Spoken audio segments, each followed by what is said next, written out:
Hi folks, Matt Easton here, Schola Gladiatoria, and today I've got a very special guest. We're going to be looking at African martial arts and weapons with my special guest, Adam. Adam, introduce yourself to my viewers.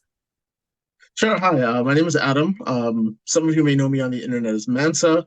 I'm a member of the Historical African Martial Arts Association. We have a threefold mandate.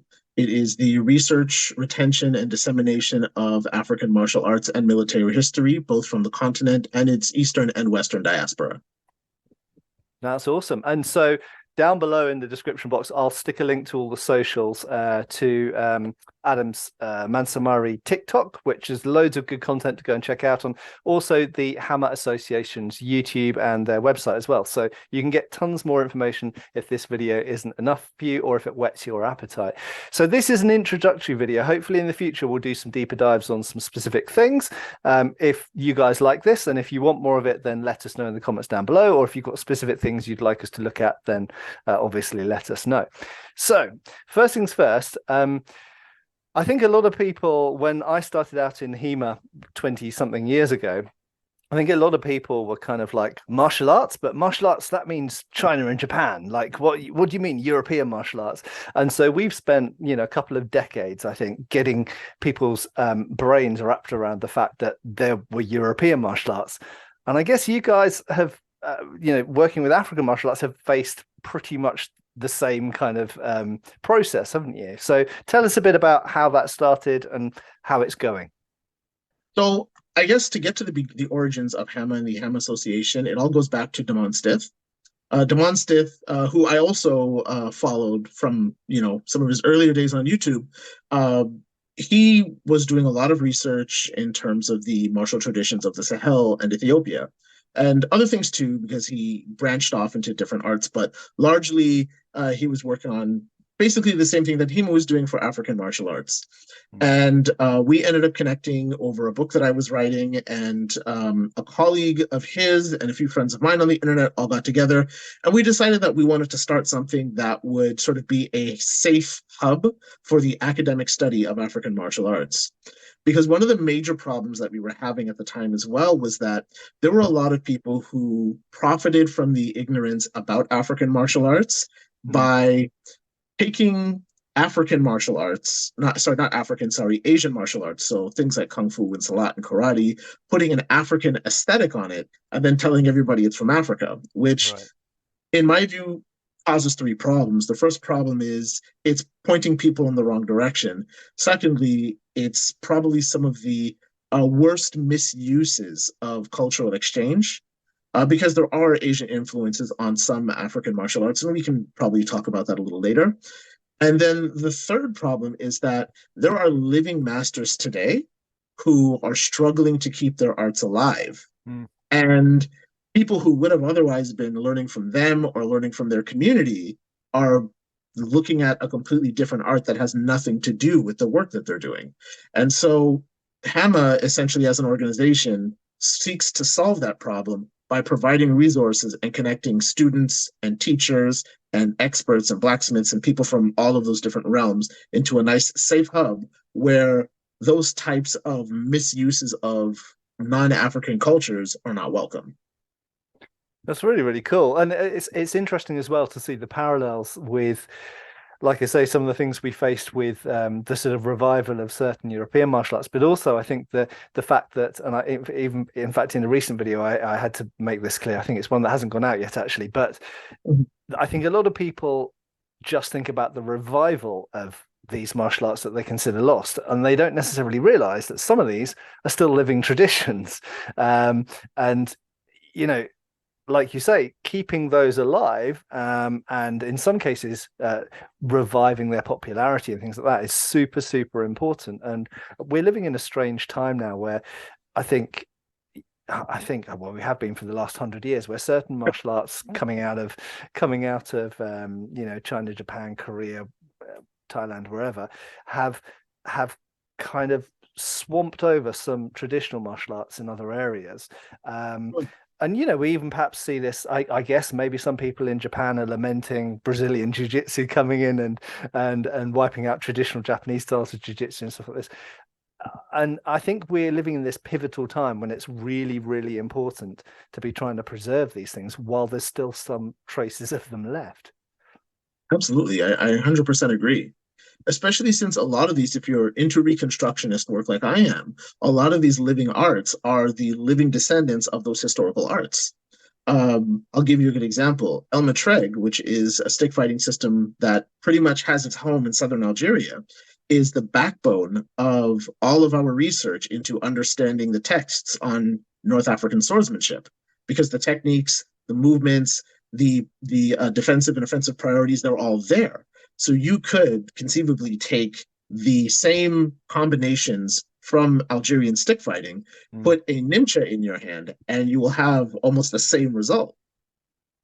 Yeah, and the particularly the Moroccan and Algerian stuff is super interesting because obviously there's potential connections there to Egyptian and Sudanese things, and there's also connections to European things as well. And I think this is Mm. the other thing is that a lot of people think about geographic regions in isolation. They think about these are Japanese martial arts, these are Chinese martial arts, which are obviously connected, and they're connected to Indian martial arts as well. And the same thing is very obviously true of at least certain African martial arts and certain European martial arts as well, because hey, people have been interacting all around the Mediterranean and all across the Absolutely. world for hundreds and hundreds of years.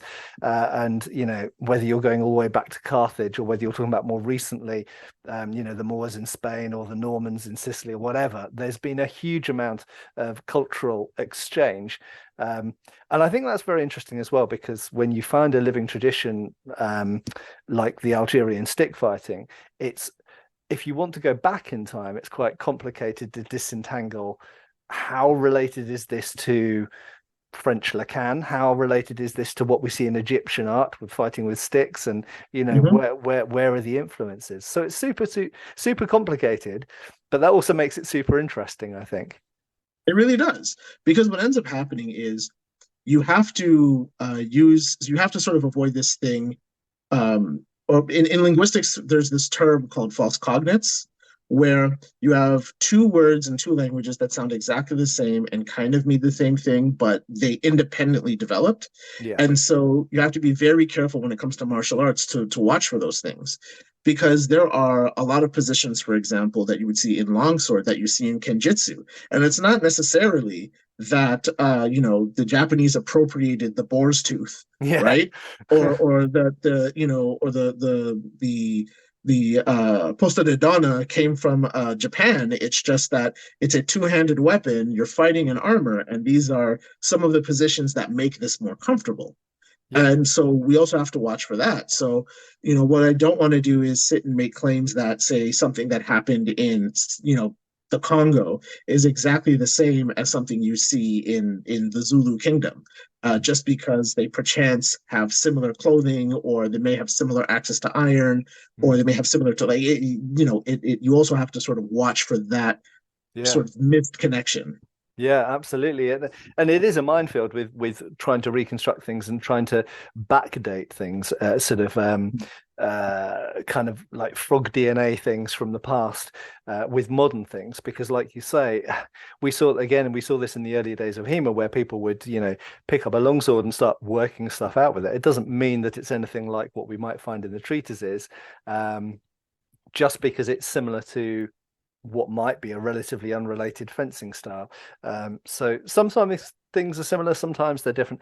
I think one of the other things as well for viewers who are new to this topic might be interesting to just answer is how do we know about these living traditions? And we'll talk more about the variety of those as we go on. But so, for example, we have got video footage, haven't we? We've got film footage going quite a long way back, about 100 years, of Yeah. certain, from about 1900 in the Sudan, I think maybe even a bit Yeah. earlier than that. But also, of course, some of them, like in Algeria, are still surviving things. There are still stick fighting arts, wrestling arts, armed and unarmed. So tell us a little bit about that context and how we know about the surviving ones. What, kind of basically Sure. what is surviving and how do we know about it? So the way that we conceptualize martial arts in HAMA is we kind of split them into three general ideas. You have historical arts, so these are arts that have their traditions are broken and they're no longer around.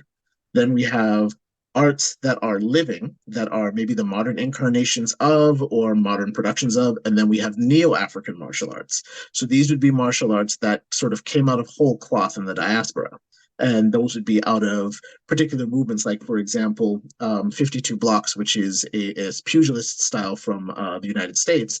Specifically, it formed an African American community. So while Right. you may not find a one-to-one comparison with, say, Nigerian boxing, Yeah. it is a result of a diaspora community that was fairly insular that developed this art within itself. So that would be considered a neo-African art. Wow. So those are alive. There are 52 Blocks gyms. They're out there. Wow. Then with the traditional styles, you have annual ceremonies that people will do. For example, in the South Sudanese community, they still practice the same style of wrestling you see on the walls in the Abruzzo Necropolis. They still wear the same leopard skin kilts and all of that. Wow. So that culture is still around. So there are people who still live in the villages and the old times, and they still do those. And you have your intrepid explorers who go and do their documentaries and visit and learn about these people. And then the third is historical documents. There are actual historical manuals from North Africa. There are historical accounts from Ethiopia. There are pictorial accounts of training camps and other materials. There are external cultures, like the British wrote extensively about their interactions with all of the different groups that they've met in Africa, who some of them may not have been literate. So this Mm. would be the only way we knew about this particular way of fighting. So there are all of these different ways that we know that these martial arts exist. And we know and understand them to varying degrees depending on how much of a living source or how much written material exists on that art. That's really cool. So I guess building on that question, how now, say for example, within HAMA or any independent researchers who are looking at this stuff, how are these things being researched now, and how are they being practiced or reconstructed, or if it's a living tradition, carried on in other places in the world, for example? How does that look like as a martial arts movement? Well, so for the living traditions, it's fairly easy. You find a teacher, you connect with them, you study under them, and you learn as much as you can. If you are looking to do reconstruction stuff, I can speak to the work that I'm doing on North African swordsmanship and North African combat. I learn as much as I can about the modern descendant arts, or arts that would have existed contemporary to what I'm trying to reconstruct. And Mm-hmm. then I take that information, I look at what manuals I can get in languages I can read, and I try to figure out where they're connected. And then I fight a lot. I pressure test a lot. There are a lot of videos of me sparring and trying things out. And so what will end up happening is I will end up getting these plays that come out of the sparring that I've been doing, especially if I'm applying things accurate to, or trying to apply things accurate to the techniques. So I wouldn't necessarily say this is exactly how somebody would be sparring in the deserts of Egypt in 1150, but it is highly likely that some individuals would have been fighting in this way. Mm. And then there's also the understanding that what's been written down in the manuals is not meant for common people. What's written down in the manuals, for example, in Egypt, is meant for military commanders to train people who have already spent years on camps. So if you are trying to reconstruct sort of a folk style of fighting, you'd have to understand that what you would be doing would be either less refined or less well supplied than what is in the manual. So then you ask yourself, what would a Joe Blow random schlub be doing on the battlefield? And you try to reconstruct that as faithfully as possible. So it's more a question of getting as close to understanding how they would have done it as possible without getting in a time machine and going back to get all the missed context. Yeah. And again, sorry to keep bringing HEMA into it, but obviously Mhm. that's my main knowledge base. There's also, of course, we know of specific African people who had very concrete interactions with European martial systems and learnt, obviously there's Africans shown in Talhofer and various other places. Mhm. So we know to some extent there was some martial cultural exchange going on there. How that happened exactly, we don't know. Whether any of it, whether it was one directional or two directional, we don't know. But I think that's a really interesting unknown as well. So what I was going to ask based on that is, do any of the things that you're looking at, or wider HAMA is looking at as a whole, Do any of those connect with what's being done with the, for example, Persian martial arts reconstructions, or anything else basically outside of how do those things interact? Well, I found that in my research, specifically because I focus on the Mediterranean, there is a lot of crossover. Mm, For example, with the Persian martial arts or martial arts from Arabia, we use the same weapons.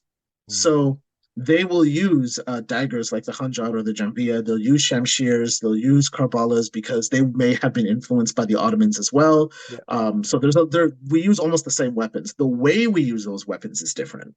Okay. And so, for example, there's a great video of I say it's a great video, but I'm in it. So, but there's a video of myself fencing with Issa Martel, who is a member of Beit Al Asad, formerly a member of Razmafsar. And so you actually get to watch the North African Reconstruction and the Persian Reconstruction fight each other. Yeah. And so what you tend to see is with the Persian style, they tend to use fewer circles. They tend to be so they'll tend to like sort of do a straight chop, whereas with the North African style, we tend to draw. We draw a lot. Right. So it's not necessarily that one is better than the other, but it's the general approach because their sort of focus is fighting people in heavy armor. And then my focus is fighting somebody in lighter armor. Yeah. So the way that I'm going to fight somebody in lighter armor is going to be different than the way I fight somebody in heavier armor. And that is sort of one of the plays that ends up being part of that interaction. And then you find it. Yeah, I was just going to say, I suspect that even with any region, there were differing styles as well, because how if you look at how Tuareg use sword and shield, it's not going to necessarily be exactly the same as how Somalian people are using sword and shield, or how people in the Sudan, in other parts of the Sudan, are using swords. There's going to be slight, right. Just the same as the slight differences in their swords and their shields. There's probably going to be slight differences between. Maybe even different villages might have their own styles. I'm sure at some point there was some differences like that as well. So absolutely, because even within HEMA, you'll see differences between Hessian Saber and Hutton and all these other groups. Yeah, and even you'll find a connection. There actually are two-way connections between HEMA and HAMA. A great example is in this article by Christy Jensen. She wrote this translation of an Egyptian manual called Nihiyat al-Sul. And there's a motion in there, a defensive spear move called the Syrian. And so the Syrian block was actually appropriated from the Byzantines. They say specifically in the text that they got this from the Romans of their time, which would be the Byzantines. The Eastern Roman Empire, yeah. The Eastern Roman Empire, exactly. And then you have other movements like the Khorasani, which is named after a region in Iran. But then you also have in historical European styles, there's this thing they have in Spanish called, in Spain called riding a la jinete, which is using a shorter saddle with your knees bent. That is a riding style that comes from North Africa. Yeah. It comes from the Seneta people of, I want to say Morocco, but I'm probably wrong. And so like you have examples like that, or even the Spanish used the adarga when they were riding in the Americas. And that is something that was built and designed in Fez, Morocco, using the skin of animals that live in the Atlas Mountains. So there are all of these different, sort of exchanges back and forth. One of my favorite examples of the confluence of European, sort of West Asian and North African martial arts is the Nimcha. The Nimcha as a sword is almost like the entire Mediterranean got together and had a baby. Yep. I just finished writing a paper on this for the immersion labs. And what I found in my research is that there are influences from the Portuguese crab-hilted swords. Yep. There are influences from, especially in the hilt design, from obviously Morocco, because that's where it was invented.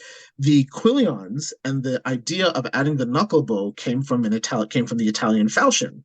So you have all of these things that sort of come together, and the curve of the blade was heavily influenced by the Persians, the Ottomans, and whatnot of their time. So you end up with all of these different influences coming together in Morocco to come up with this one sword.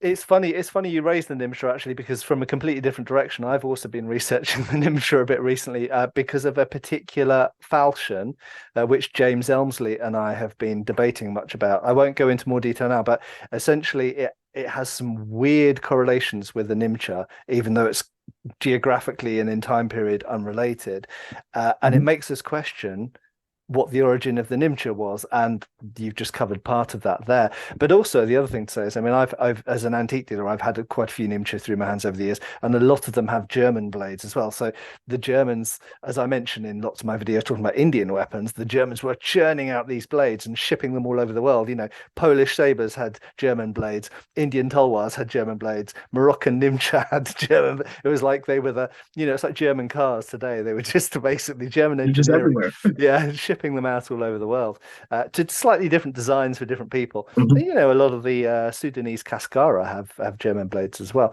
and then Right. later on you see locally made Cascara blades that are emulating some of the markings they've seen on the German blades, but they don't understand the writing, so they just copy the shapes. And you know, it's a very interesting and complex relationship we see there. So I was also going to ask, what are some of the systems and weapons that you personally find the most intriguing, inspiring, interesting, and why? Okay, so I brought some weapons with me. Nice. That's what So we like. so this was a sparring Shamshir. I mean, you could argue based on the hilt that it'd be a Killage, made by the Exotic Sword Emporium in Ontario, out in Ottawa. And so this is based on a sword that Napoleon had made after fighting in Egypt. Yeah. So the backstory kind of goes where Napoleon was so impressed by the swordsmanship used with the Shamshir that he had one made. And so this ended up blowing up across Europe, and you see a lot of people sort of using these blades as, you know, as the generals and the commanders. And in Yeah. fact, Emperor Haile Selassie Got one carried one just of up these as there. well. Oh, I've got one just up there, just behind me. Yeah. Yeah, absolutely. but yes, Emperor Haile Selassie of Ethiopia actually carried one of these. You Yeah. you can actually look in some of the photos of him in his dress uniform, and he'll be carrying one. So this is one I really enjoy. Um, I really enjoy North African dagger style fighting. So this is a model of a khanjar. Some notes on this: the animal head motifs were mostly used in like Mughal India and by the Turks, but blades of this configuration do show up in Egypt, I guess, because of trade. Mhm. These ones are mostly designed for fighting somebody in armor. Similar to a rondel dagger, you take one of these, you put your thumb on the animal's head here, and you push that through the rings, Yeah. and that's sort of how that would be used. Um, Also, I have my sparring nimcha here as well. So this was actually made for me by Damon Stiff. So you'll see it has the quillions and all of that here, and then you'll see the sort of the wideness of the blade. Yeah. This was based on a design from the Met Museum. I believe that particular one was made in the 1600s. Okay. So this is sort of a sparring version of that. Right. And it's Um, I guess with a slightly larger hilt for protected gloves and stuff like that. right, Yeah. yeah, it's Yeah. made with protective gloves, and my hands aren't exactly small. So even with this is made with a traditionally sized hilt, and I've always found it difficult to put my Yeah. hand in it and wear gloves and stuff. So Yeah. that is actually where this comes in. So I've been working on building a North African style armor kit, and so I Nice. recently got my hands on some bazu bands.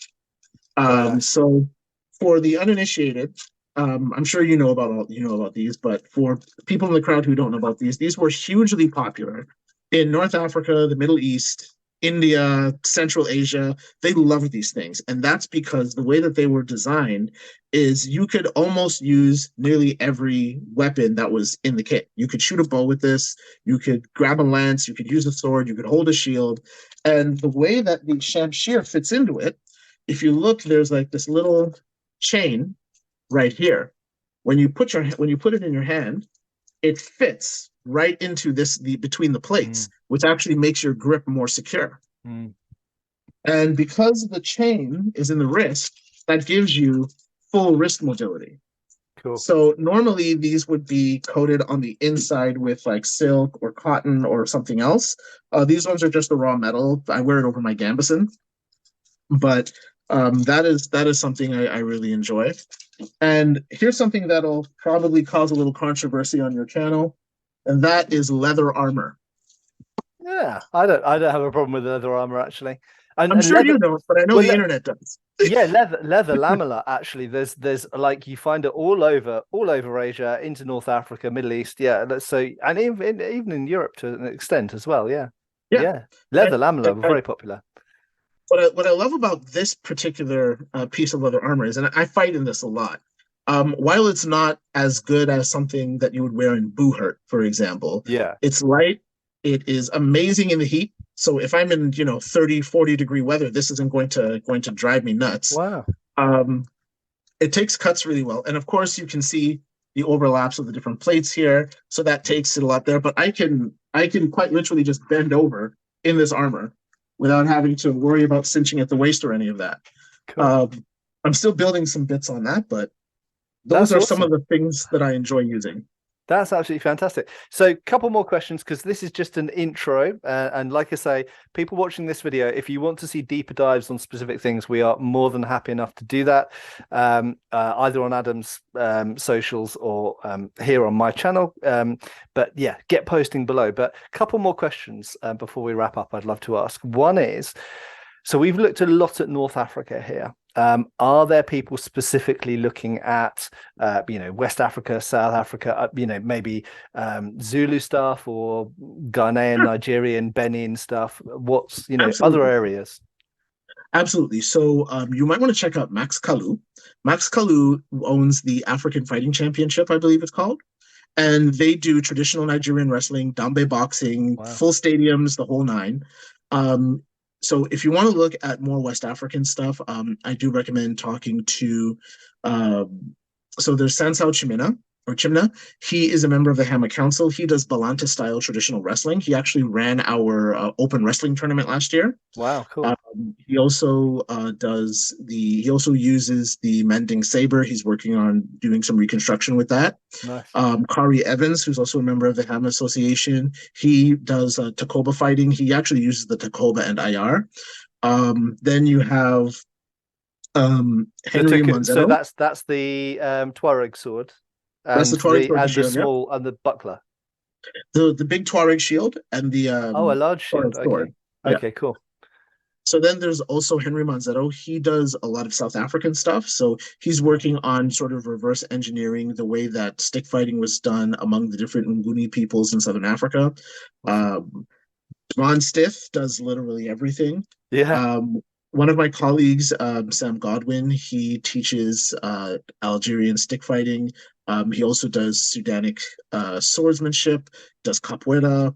There are a lot of people who are working on all these different areas throughout the continent and just all these different groups. So there's a lot of people And doing a lot of different I think things. people forget Africa's really, really big. It is Like huge. by European standards, it's really big. And you've got so much. I mean, what you've got going on in Morocco and Algeria can be utterly different to what's going on down in South Africa, for example. Very, very different weapons and Mm, martial traditions and who they were fighting against, for example, completely different absolutely. opponents and geographical conditions and all sorts. And obviously, Right. cavalry used a lot in the north, cavalry not really used at all in the south, but cavalry used quite a lot in Benin. So, Absolutely. a lot of really, really fascinating stuff.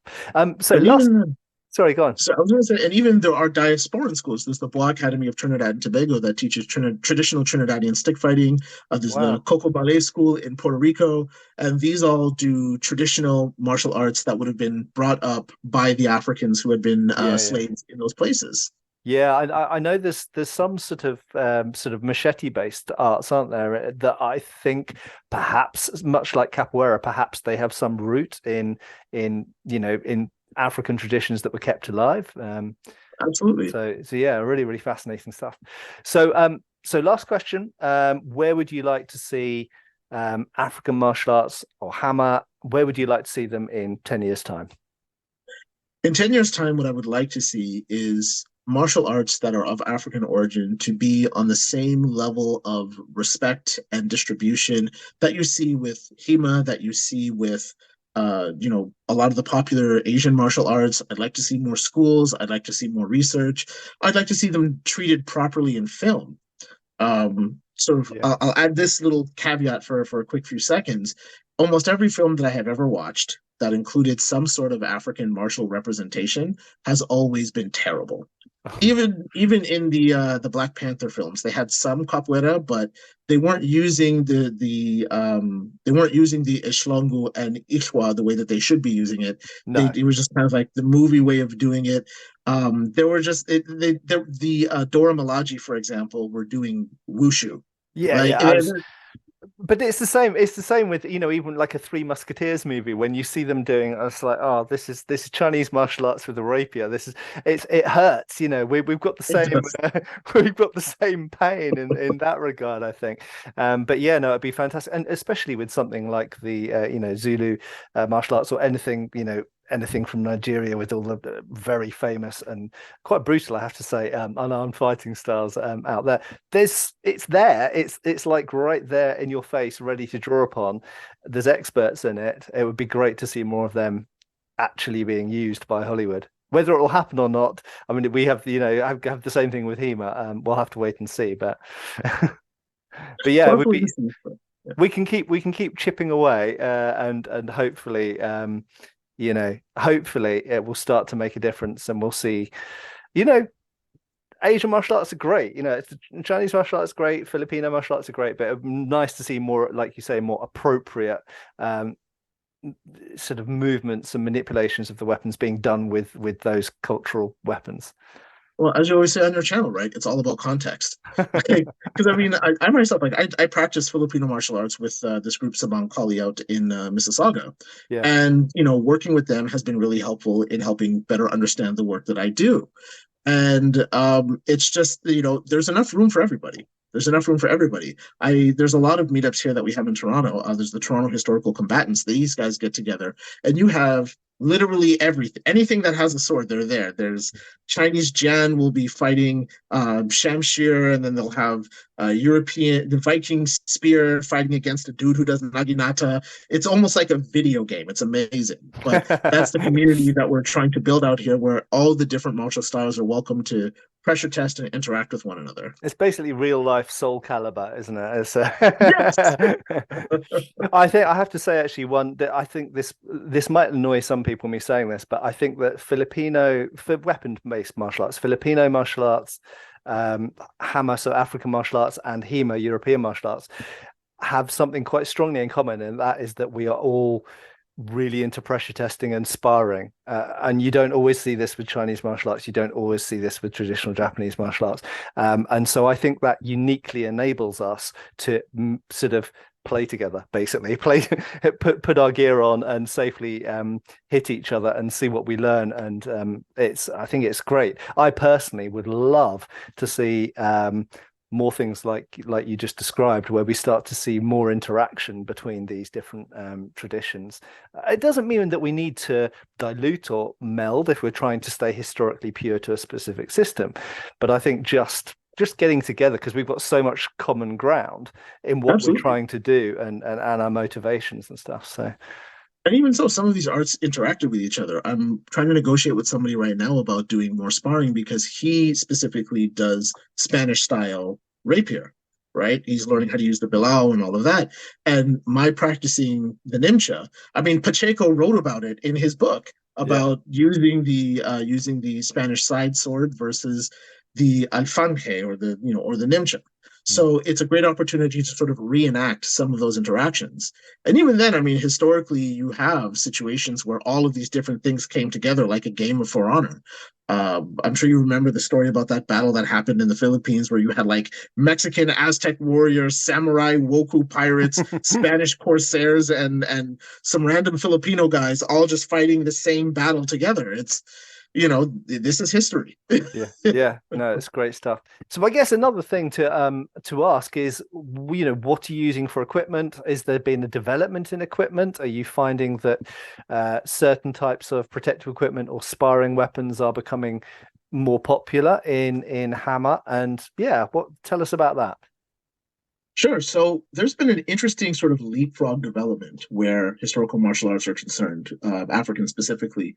So what we've done largely is we've looked at, as a community, what HEMA's done already. Yeah. So the idea is let's not reinvent the wheel.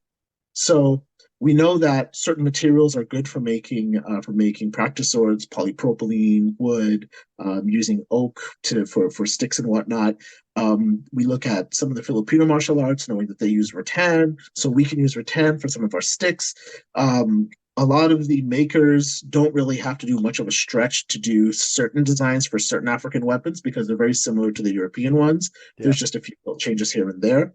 But there are people who are dedicated to making African martial arts weaponry and equipment that isn't easily to make through the mainstream. So we have, for example, Street Forge Armory. So that's Damon Stith's company, and they custom build a lot of weapons, but they do a lot of weapons that are of African origin. Then, of course, you have Hidden River Armory, which is owned by my colleague Damon Cunningham. Okay. We also call him Jose Encante. He makes shields. He actually made this shield for me. So they do the shields. He also does armor and African style gambesons, so jibbas and kaftans. Then, of course, you can kind of crib off of the martial arts systems for that are similar. So for arts like the ones that I do, I can generally take a look at what is being done on the Persian side of things and generally use almost the exact same weapons, or sometimes I use certain armaments from India that are similar enough that they serve the same function.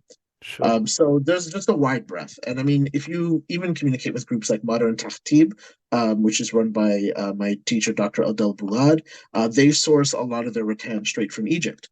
So there are all of these different places that you can go to get these materials. It's the general idea is just getting tapped into the community so that you can get to know who's making what and where. Yeah, and we've seen that in other martial arts as well, cross-pollination of modern training equipment because we've got to achieve the same goals. Like fencing masks are used in Dog Brothers and Filipino martial arts because they work. Yeah, And exactly. I think the exception is Japanese martial arts where they I think they're very traditional and that the kendo armor has to be a certain way, and I think they wouldn't adopt fencing masks because that's sort of but I think the rest of us are pretty much like sharing and using it. And you see it with Chinese martial arts as well. I've seen some sort of reconstructed Chinese swordsmanship stuff where they're using pretty much, they're using the same gloves and the same masks as us. What works basically. Exactly. And we've all got the same modern considerations. We've got to go to work on Monday and we need our fingers to work and stuff like this. And whether it's medieval German martial arts or whether it's Filipino martial arts or whether it's something from Algeria, 100 years ago they may have done it. We'll just take a bruise, we'll get a black eye, we'll break a finger, it'll It's be some cuts okay. on our But faces. It's fine. yeah, but these days we've got basically the same considerations of having to pay a lot of money to have our teeth fixed if they get broken, and like I say, needing fingers that work to operate keyboards. So yeah, it's pretty much there's so much common ground, isn't there? But anyway, look, this has been an absolutely awesome introduction. I think we've covered a lot of ground, a lot of territory in a relatively short amount of time. So this is going out to the people watching this video. First of all, share this around. I'd love people to get more awareness and more interest in the fact that I remember like 10 years ago, even certainly 20 years ago, a lot of people had no idea that there were developed European martial arts, and absolutely obviously there are martial arts from everywhere around the world. So it'd be great to get more awareness of African martial arts and also their interconnectivity with other martial arts as well. And also, I'd love to get your suggestions or questions, thoughts on things we could look at in future videos, because I'd really, really like to go deeper into some of these specific areas, because there's some amazing old we touched on it here, some amazing old video footage of people training with sword and shield in the Sudan, people training stick fighting in Algeria, this kind of stuff. That's amazing historical documents. We've got written, we've got art, even got film, so, and we've got living traditions as well. So it'd be absolutely fantastic to do some more focused future videos. So what would you like? I would love to talk about situations where HEMA and HAMA have interacted, both in an exchange format, but also in a format where they have actually met on the battlefield and what Yeah, sort of were the specific considerations. Because there are so many things to think about, right? yeah, You look at the Anglo-Zulu War, you have the question of numbers and training versus technology and a different type of training. And yeah, why did Isan Dwala turn into a massacre and yeah, Rorke's Drift end up being a successful defense? And all of those things that end up coming together to influence how the fighting goes. I said this on a previous podcast. One of the big questions about whether or not African armies were good or not really doesn't answer the question of why things like colonization happen, because it sometimes mm, isn't just a result of how good your army is. Maybe you don't have enough people, maybe there are supplies, maybe it's a terrain question. Who were the military commanders and what mm, sort of supplies do they have available? And I'm going to be honest, nobody's defeating the British army in 1897. It's not happening. It's a pretty powerful army at its peak. So there's all these things to consider. yeah, yeah. Well, except for the Boers, of course. The Boers did the good old job of hit and run with German rifles. But yeah, yeah, absolutely. I mean, as you know, I'm very interested in that period from a sort of military point of view. Mhm. Um, but particularly because I love, I do shoot and I do like firearms, but I'm more of a sword guy. So I'm always particularly interested in the people who are using the most swords, which in that period is often, for the things I'm researching, people in Afghanistan or people in India or people in the Sudan. And so, I've spent a lot of time reading about the Sudan wars, but also I think what gets overlooked is there's actually quite a lot of sources for the Sudan for that period, because prior to the British sort of getting involved, of course, the Egyptians were fighting the Mahdi's forces for quite a while, with some British involvement. The whole, Gordon of Khartoum, the lead up to that. And there's some fantastic first-hand source material for descriptive accounts um, and of course some of these people were not necessarily. I think there's a kind of modern view of kind of like kind of Egyptian army or British army versus the Mahdi's forces, but there were Sudanese people on both sides as well. So there Right. were lots and lots of Sudanese people in the Egyptian forces. So and yeah, Exactly. if we go all the way back to the conquest of what became Mexico, of course, it's the same thing there. Of course, you've got indigenous people fighting against the Aztecs and this kind of stuff. So the basic point is, for me as a historian, I love the source material, and it's great when you get these really nitty gritty descriptive accounts of like there's one account from the Sudan where someone gets wounded in the hand. They're holding a cascara, and they drop the sword and immediately take it up with the other hand. And these kind of little details like that, it's kind of like hardcore people, Yeah. living by the sword, still really not that long ago in history. Well, even World War II. Yeah. I actually did a recent video on my TikTok about the amount of swords that appeared in World War II. I mean, we all think about Mad Jack Churchill, but Ethiopia was using swords, the Japanese were using swords, Filipinos were using swords, Indians were using swords, the Nepalese were using swords. Soldiers from the Caribbean and West Africa were using machetes and other types of swords. So there's swords are everywhere. Mm.